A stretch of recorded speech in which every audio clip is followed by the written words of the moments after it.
அன்பானவர்களே, ஒரு மனிதனுக்கு ஏற்படுகின்ற இந்த சோதனைகளும் கஷ்டங்களும் எதை வைத்து அது ஆரம்பமாகிறது தெரியுமா?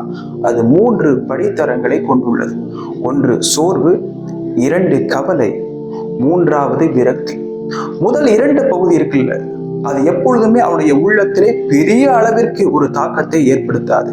3வது விடயம் இருக்குது அல்லவா, அதுதான் ஹோர்கத்துல் நப்ஸ், அதாவது உள்ளம் என்பது எரிவது.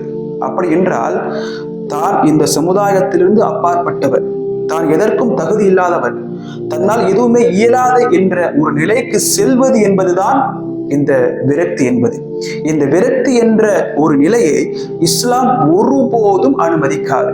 எந்த அளவிற்கு நபிகள் நாயகம் ஸல்லல்லாஹு அலைஹி வஸல்லம் அவர்கள் மிகவும் நேசிக்கக்கூடிய ஒரு நபராக கருதுவது யாரை தெரியுமா? நபி இப்ராஹிம் அலைஹிஸ்ஸலாம் அவர்களை தான். பாருங்கள், அவர்கள் மீது கொண்டுள்ள அன்பின் காரணமாக, நேசத்தின் காரணமாக தனக்கு பிறந்த ஒரே ஆண் மகனுக்கு, ஆண் பிள்ளைக்கு இப்ராஹிம் என்று பெயர் வைத்தார். அல்லாஹ் அந்த பிள்ளையுடைய உயிரை அல்லாஹ் கைப்பற்றி கொண்டார்.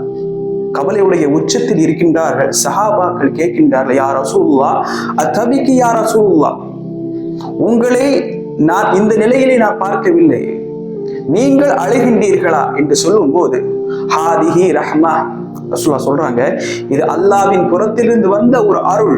அல்லாஹ் தான் நாடியோருக்கு இந்த நிலையை ஏற்படுத்துவான். அப்படி ஏற்படுகின்ற போது கண்களில் கண்ணீர் சொரியும், மனது வெதும்பும். என்ற நிலை என்பது அல்லாஹ் வழங்குவது என்பதை நபிகள் நாயகம் ஸல்லல்லாஹு அலைஹி வஸல்லம் அவர்கள் கூறுவதை பார்க்க முடிகின்றது.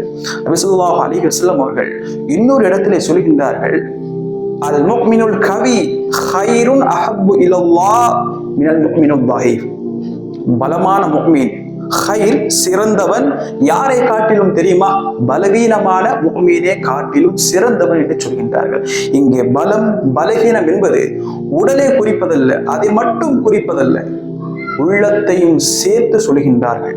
மோமின் என்பவன் 2 வகைப்படுத்தப்படுகின்றான். மோமினுடைய உயர்ந்த நிலையாக எதிர்க்க வேண்டும், தன்னை அல்லாஹ்விற்காக அர்ப்பணித்து உறுதியாக நிற்கக்கூடிய அந்த குணத்தை தான் பலவீனமான அந்த நிலையை காட்டிலும் உயர்வாக நபிகள் நாயகம் ஸல்லல்லாஹு அலைஹி வஸல்லம் அவர்கள் நமக்கு சொல்வதை பார்க்க முடிகின்றது.